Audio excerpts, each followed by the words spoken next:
So these incidents started about 6 years ago and went on for a couple of years. I used to be really into the music scene, going to shows and festivals every chance I got. This often meant meeting random people whose names I would forget about 5 seconds later. As a result of being out in Atlanta nightlife so often, I got frequent requests on Facebook, and a naive younger me blindly accepted them, assuming they were just people I had met at shows that I was too drunk or distracted to remember. One day I got a message from someone named Eddie. His Facebook profile picture was of someone at least a decade older than me, with long, scraggly hair. He looked harmless enough, just another show-going hippie, I assumed. His message simply asked if I was the girl that danced a half-circle around him at the local show last night and then twirled dreamily away, or something along those lines. This was way back in 2012, so I don't remember the exact words. I responded that I had no recollection of that, and upon further investigation, I saw that he lived in an entirely different state, so it couldn't have been me. He told me that I must have had a doppelganger out there somewhere, and I left the conversation at that. Over the next few months, I'd get random notifications that he had messaged me, asking if I'd be at various shows across the Southeast and the like. I mostly ignored the messages, but would very occasionally respond, shortly expressing interest in a band he had mentioned. I was just trying to be polite. Why the younger me felt the need to be polite to everyone is beyond me. I've since learned that it's okay to not respond to persistent internet strangers. The messages became more and more frequent, so I just started to leave them unread. Again, why I didn't block him is beyond me. I guess I thought he was just harmless and a bit lonely. Fast forward about a year. It's summer of 2013, and two of my best friends and I are caravanning to Wakarusa, a music festival that took place in Ozark, Kansas. It was about a 13-hour drive from Atlanta, but totally worth it. We went every year. An important note here is that this wasn't some small, intimate festival. It hosted upwards of 40,000 people, and it was often hard to keep track of my friends, let alone find people who I knew came separately. So my friends and I are on a blanket in the middle of a huge crowd, watching widespread panic. It's nighttime, so the only lights are coming from the stage and random LED toys or glow sticks or whatever. Out of nowhere, someone beelines for our blanket, makes himself at home next to me without permission, and strikes up a conversation.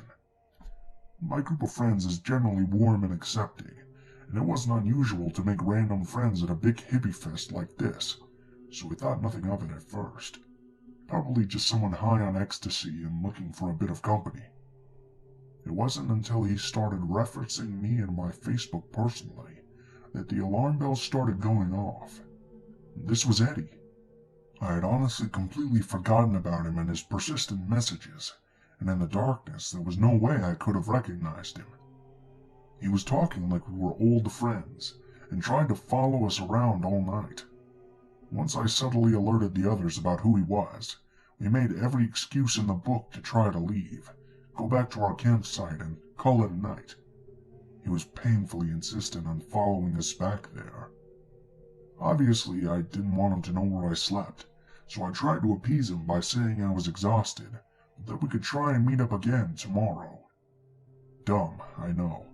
I was just doing anything I could to get him away in the moment, and had no intention of actually following through. He finally left us alone after that, and we walked a long roundabout way to our campsite, just in case he had watched or tried to follow at a distance. The next day, I made an avid point to avoid the area where we ran into Eddie and discussed meeting up. The festival venue was so huge, I figured there was no way he'd find me again. I was beside a small stage in the back corner of the venue, hooping in the woods with my friends, when I noticed him out of the corner of my eye. He was standing beside a tree all alone, watching me with a weird smile. It reminded me of a proud dad watching his young daughter play, but with a way creepier and more sinister overtone. Still, He hadn't done or said anything explicitly creepy or threatening, but his presence was so unsettling that I grabbed my friends and we pretended that we had forgotten about a set that was starting, so we ran out of the wooded stage area. I remember hoping he didn't notice I had seen him. The festival ended the next day, and I was relieved to not see him again. Fast forward about another year. At this point I barely used Facebook, and had all but forgotten about Eddie. My friend that I went to the festival with was visiting from out of town that night, and we were going to get some drinks. He got to my house and we were catching up, and the subject of the festival came up. We started talking about Eddie and how weird that whole situation was, but at this point it was less creepy and more of a strange memory. I told him Eddie used to message me all the time, but I had stopped opening them years ago. Naturally, my friend wanted to look through the messages, so I obliged. We began to scroll through them, and I realized just how dire of a mistake it may have been to not block him. He had started by asking me what shows I was going to, what part of Atlanta I lived in, not taking the hint that I clearly had no interest in responding at that point. Then, as the months went by, he was sending me links to tickets he had bought for me to shows in Atlanta, links to tickets he had bought for us to go together. There was one message asking where he could pick me up for a show that was 2 hours away in Athens, and that he couldn't wait to see me again. The messages continued to go on, but at this point I was so creeped out I immediately blocked him, finally, and closed the computer wide-eyed. What the actual fuck? He sounded like he was carrying on an entire relationship with me, without my consent. He never acknowledged the fact that I literally hadn't responded to or even seen a message from him in over a year. Shaken up, we decided to just go get a drink and stop thinking about this weirdo. We get to Edgewood, a popular bar district in my city, and walk to our favorite small bar to get a drink. As soon as we walk into the bar, my heart sinks to the pit of my stomach. To this day, this was the creepiest and most coincidental moment that's ever happened. I see Eddie sitting at the far end of the bar. His face lights up as soon as I walk in, and he motions me over. He says something along the lines of, "I can't believe it's you," and starts firing off questions about me, my life, what I've been up to. At this point, the darkest feeling washes over me. I just feel unsafe and exposed. Why is he here? He doesn't even live in Georgia. I quickly tell him I have to use the restroom, but I'll be back to the bar for a drink. I grab my friend, who's equally in shock, and we speed walk around the corner to the bathrooms and then past them. I'll be forever grateful that the door to the patio area was just past the bathrooms, so we got a head start. We get outside, hop the fence, and start running to my car. I glance behind us, and Eddie somehow figured out in those 15 seconds that we left, even though you can't see the bathrooms from where he was sitting. He was walking rapidly across a crosswalk in our direction, eyes on me. We book it to my car and get the hell out of Edgewood as quickly as we can. Shaken, I drive us around for about an hour, before eventually going home to make sure we weren't followed. As inconclusive as this whole thing was, that was the last time I ever saw Eddie, and I wonder if this was just a string of coincidences, or if it was more sinister. After all, he didn't even live in Georgia. Why was he at one of my favorite bars alone, the night I happened to go through all of his old messages? Had he somehow gotten a hold of my location via Facebook? I made sure all my location services were off when I checked my phone, so to this day I have no idea how he ended up there, or what his intentions were.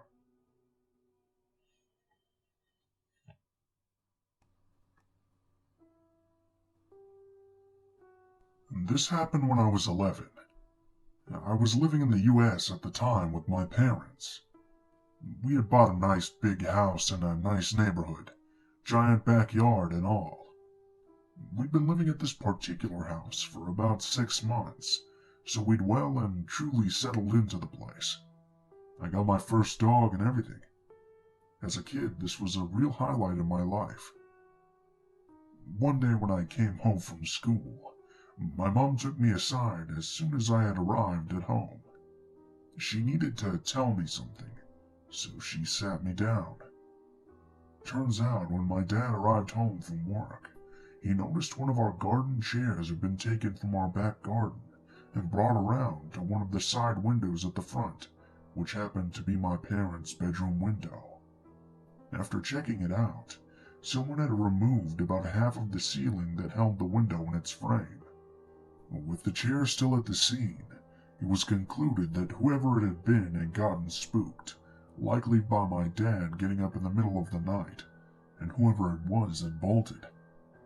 Pretty scary stuff, knowing that someone had tried to get into one of our windows. Not even an open or unlocked window at that. The motherfucker tried to take the actual window out. When it came to things like this, my mom had a great way of speaking to me like an adult, without scaring me. So while I was cautious, I wasn't too worried. She ended up taking a few new hobbies, like meeting me off the bus and checking in on me in the middle of every night. I'm an only child and was a pretty independent kid, so this was a bit strange, but I understood her reasoning. We figured it was an attempt at petty theft, so we left it at that. Besides, what could happen, really? My dad was a pretty big dude, and I had this awesome new guard dog. I felt very safe. Over the course of the next few weeks, a few of our neighbors were broken into and burglarized, and amongst a few attempts at our house. So we had a thief on our hands. In that time, my dad stepped up home security. A few motion lights here and an extra lock there. About a week passed before it happened again. My mom could hear someone walking around outside on the side of the house, so she crept up and tried to sneak a look. She couldn't see anything, so she went around the house looking through each window. She knew someone was there, but she just couldn't catch a glimpse of him. This was the catalyst that started a month from hell. In order to keep this from getting too long, I'll summarize what happened up until the night we caught this prick. My mom became a wreck. She moved herself into the spare room at the front of the house so she could see out the bigger window and be nearer to my room. Sometimes she'd sleep in the living room because you could see both the living room and kitchen windows. She always had a golf club with her, lost sleep, and her work suffered. During this time, my dad wasn't exactly the hero we'd all expect. He's a dead heavy sleeper, and chalked it all up to my mom being paranoid. One evening, when she could hear the creep, she tried to wake him up, and he promptly went back to sleep. Great effort, Dad. By this point in my life, I had become a night owl. I'd stay up until late to watch Adult Swim and chill with my dog. One night at about 1:30 a.m., I was sitting in my room doing just that. Suddenly, Jeffrey had this deep, menacing rumble coming from him. He'd been with us for a while by this time, and I'd never heard anything quite like this. I asked him what was up, and he just carried on with this alien noise, staring dead center at one of my windows, as if he could see through the damn thing. The blinds were drawn, so I sat, silently freaking out, imagining what was on the other side of that wall, and how it was making my dog do this.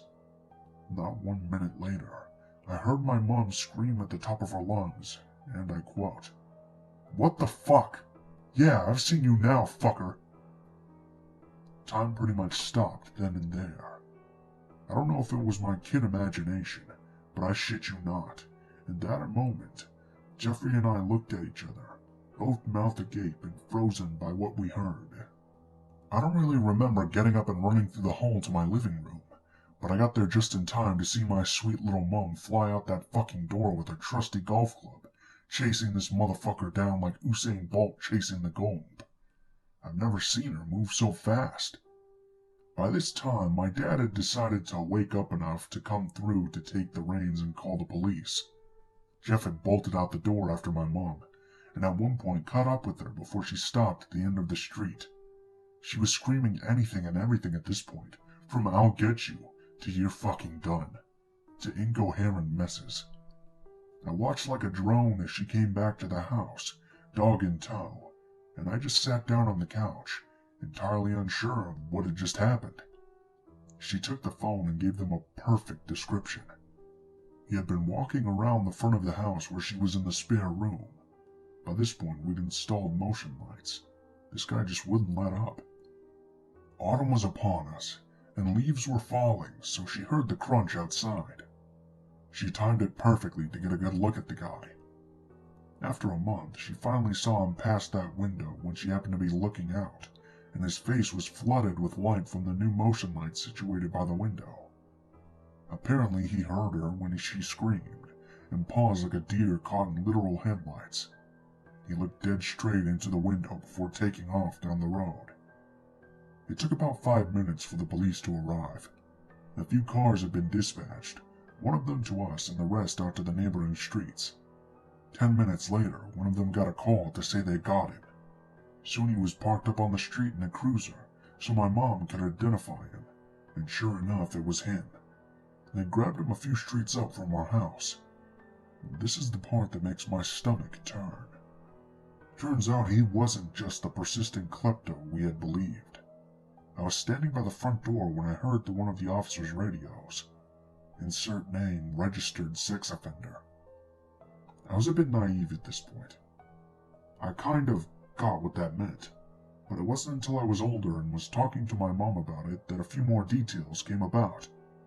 Unbeknownst to me, my mom was very much aware of what had happened with this guy. Turns out he'd been convicted of raping a 12-year-old girl. I'm not sure how long he was in for, but at some point he managed to get out and moved into one of the houses a few streets over from us. Coincidentally in viewpoint of where I'd get on and off the school bus. He was on parole, and so was promptly thrown back in jail immediately. This is where my knowledge of him ends, and I've never wanted to pursue knowing anything more. Even worse, one of our family friends that lived on the same street as him had received a letter to say he was registered and staying in our area. I shit you not, we were within a 3-minute walk from our house. We saw this woman so often, we still don't really get how or why she had never thought to bring it up. She had 2 kids herself. We ended up moving to the UK 2 months later for reasons unrelated. I won't lie, that time was pretty stressful. We didn't feel entirely comfortable in our own home anymore, and moving to another country kind of wrecked me at that age. Once we started our new life here, I didn't think much of it after that. I had bigger issues. This guy was persistent, but he was in jail, and wasn't going to be able to travel to the UK to get me. I was rational about my fear of him, so I found it easy to move on at that time. I thought about it a lot more the older I've gotten, so I guess this is more cathartic than anything else.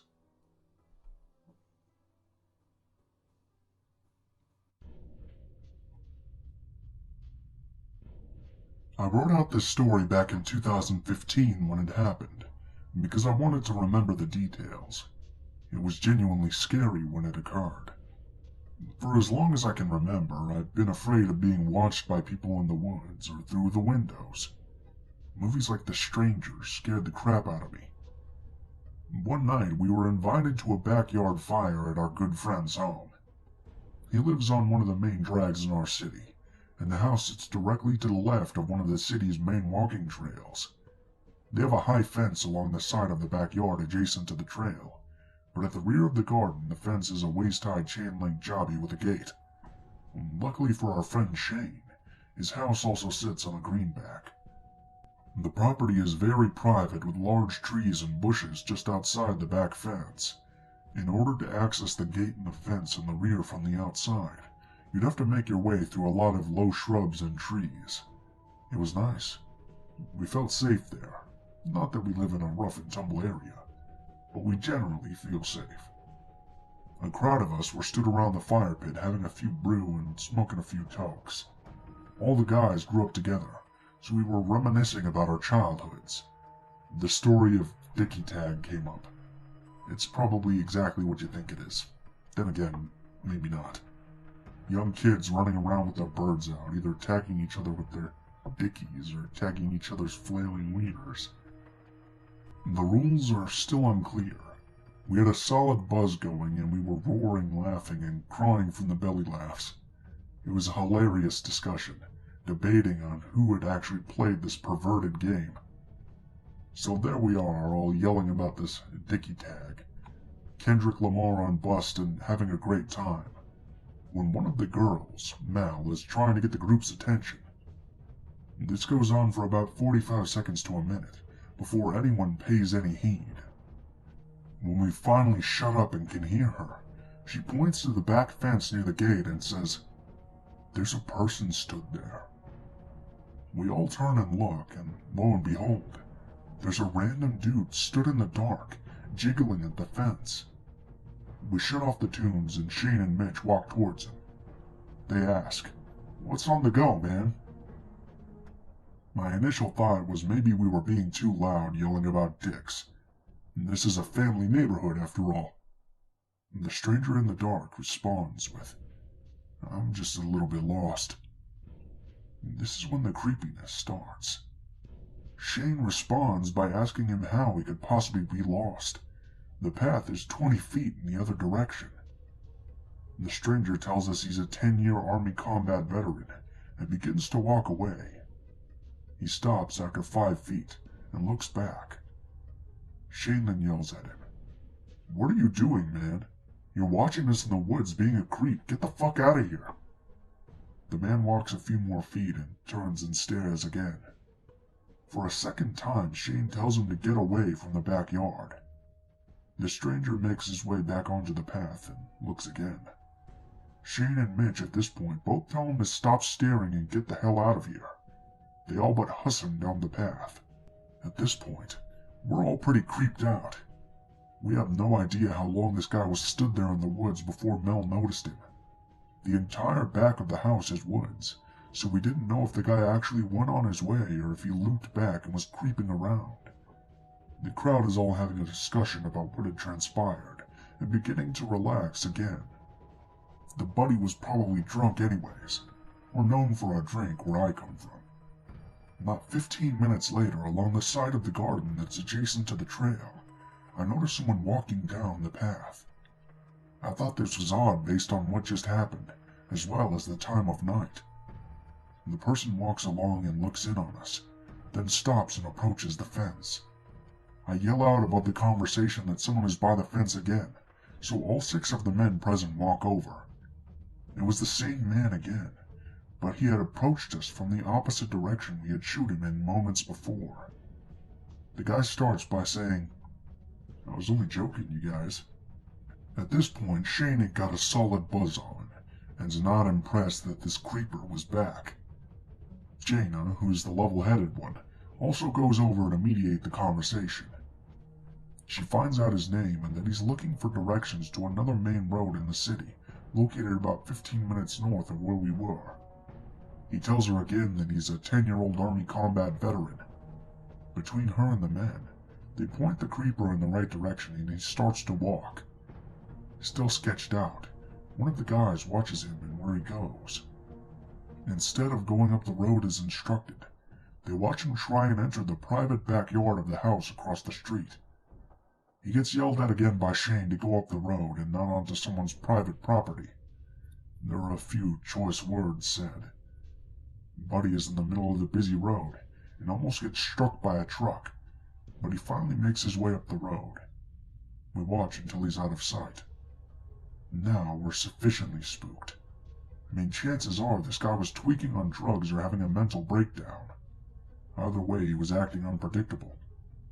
It wasn't sitting well with Mel, so she chose to alert the police, just to let them know that a potentially intoxicated man is causing minor disturbances. The police were exceptionally interested in Mel's call. They wanted to know exactly where we saw this guy, what he was wearing, and when we saw him last. 3 cruisers and a ghost car showed up within minutes. Mel and Jaina took the bullet and went to talk to the police in person. They got asked a lot of questions, and of course provided all the detail they could. It was at this point Mel noticed the police dog. She asked if we should be worried. Is this guy a threat? She was told, no, you should be fine, by the officer, and that they were just trying to find him. We stay in the backyard and watch the police and the dog go down the path with flashlights. Another officer goes up the road on foot looking for the stranger. Eventually, the show dies down, and our crowd decides to Google the creeper's name and see if there's any news stories. The first hit is contact info for a person of the same name, who lives in the community the guys are from. The exact community we were laughing about talking about Dickie Tag. Kind of creepy. A total coincidence, but still spooky. The second hit is a story about a body that was found in the city's largest park about 5 years ago. There was no name in the story, but as we scrolled down to the comments, the creeper's name was there. He had written a comment on this story, and all it said was, "Rest in peace, Shane." We haven't seen anything in the news about what may have transpired with this man. I hope he's safe, and didn't hurt himself or anyone else.